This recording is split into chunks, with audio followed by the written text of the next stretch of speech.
یہ وعدہ میں کو امراض داری کرنے کے بلال فیروز آئی چاہ رہا ہے۔ جی بالکل، پچھلے 2 ہفتوں کے دوران ہم جو ہے یہ تیسری دفعہ رپورٹ کر رہے ہیں کہ آٹوں کی قیمتوں میں جو ہے یہ ایک دم اضافہ ہوتا چلا جا رہا ہے، اور اس میں کسی قسم کی کوئی کمی نہیں آ رہی، اور لگ رہا ہے کہ حکومت جاتے جاتے جو ہے عوام کو بے یار و مددگار چھوڑ کر جائے گی، کیونکہ اب آج پھر آپ کو بتاتے چلیں کہ آٹے کی قیمت میں جو ہے پھر اضافہ کر دیا گیا ہے، جس کے بعد جو ہے 20 کلو آٹے کی تھیلی کی قیمت کوئٹہ میں 3,000 روپے میں فروخت ہو رہی ہے، جس کے حساب سے جو ہے 150 روپے کلو آٹا بنتا ہے، اور جبکہ نواحی علاقوں میں جو کہ کوئٹہ کی سائڈ ایریاز ہیں وہاں پر 160 روپے کلو تک بھی آٹا فروخت کیا جا رہا ہے، اور انتظامیہ اس پہ خاموش تماشائی بنی ہوئی ہے۔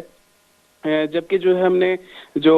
فلور ملز ایسوسیشن ہے ان کے جو ممبر ہیں نعیم آغا کے مطابق، ان سے جب ہم نے ان کا موقف جانا تو ان کا بھی یہی کہنا ہے کہ جو ہے بلوچستان سے دیگر صوبے یا دیگر ملکوں کو جو ہے وہ گندم سمگل کی جا رہی ہے، جس کی وجہ سے قیمتوں میں استحکام نہیں آ سک رہا۔ اس کے علاوہ جو سندھ ہے وہاں پر بھی جو ہے جو گندم کی نقل و حرکت ہے اس پر بھی پابندی ہے، لہٰذا ہر طریقے سے بلوچستان کا صوبہ ہی پس رہا ہے، اور